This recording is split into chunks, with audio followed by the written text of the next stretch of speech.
Tomorrow is election day, so I thought today we would read 1 Peter chapter 2, starting in verse 11. Dear friends, I warn you as temporary residents and foreigners to keep away from worldly desires that wage war against your very souls. Be careful to live properly among your unbelieving neighbors.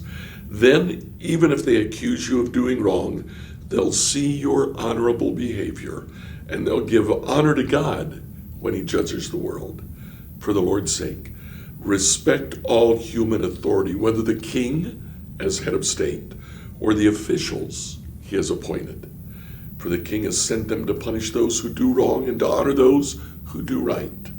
It's God's will that your honorable lives should silence those ignorant people who make foolish accusations against you. For you're free, yet you are God's slave. So don't use your freedom as an excuse to do evil. Respect everyone. Love your Christian brothers and sisters. Fear God. Respect the king. So here in this passage, Peter is talking to the congregations that he ministers to. Now, there came a point when Peter saw what Paul was doing, and Peter began to do the same. He also lived as a missionary, much like Paul, traveling to a different part of the world than Paul traveled to. Probably from Babylon on into Palestine and maybe as far south as Egypt. But Peter began to do the very same thing, encouraging churches, telling them what it is that they should and shouldn't do. And he says the very same thing that Paul said. Honor the human authorities that have been placed over you. Like Paul, he says something very interesting.